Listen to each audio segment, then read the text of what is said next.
Let's talk about the Russian press. How has it been reporting this missile? Well, Russian press is expectedly enthused because most of the big circulation print press is quite loyal to Kremlin. Even the most balanced newspapers like Vedomosti, they are relating almost like the science fiction figures of what this missile is capable to do.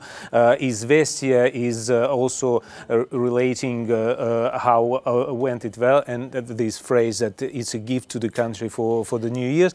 And Komsomolskaya Pravda, which is like a tabloid broadsheet publication, it's a revolution in a military history. It can be compared with the invention of the machine gun after the old rifles. All right, so I bet, you know, essentially broadly supportive. I guess we're not to be too surprised by that, but we only have one account of how this missile actually works. How afraid should the rest of the world be? Well, it's quite scary on the face of it, developing this hypersonic weapon that can strike countries in, you know, the sort of flick of a thumb, if you like. I mean, the Western press, they're taking quite a measured approach to this. I've been looking through some of the US media and the UK media as well. The Independent in the UK, it's been keen to point out one military expert saying earlier on this year, actually when Vladimir Putin unveiled a whole list of weapons in March this year, that expert was saying that that list amounted to little more than a horror story. And he was actually saying that finance and technology stood in the way of this kind of technology actually being an immediate threat. And I wonder, Sergei, whether we're seeing this kind of war of words really between Donald Trump and Vladimir Putin, which is really heating up, isn't it? Yes, I think so, because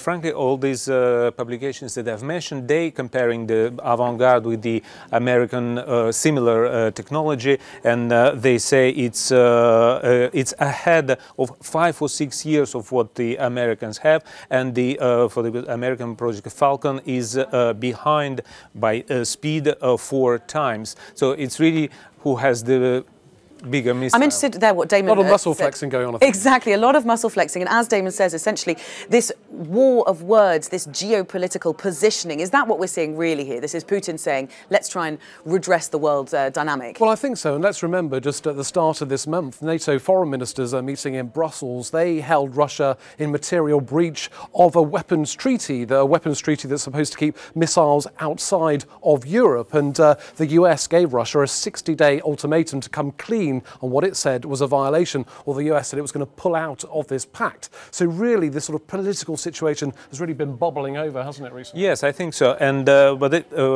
with all these accusations of breaching the pacts or starting the arms race, Russian President Vladimir Putin is pretty keen to point out we are not the first ones who started it. Look, it's NATO who brought these anti-missile defenses to our borders. We have to reply. It's the United States who quit a nuclear pact. We have to protect ourselves. Of course, very different, I'm sure, in the international press.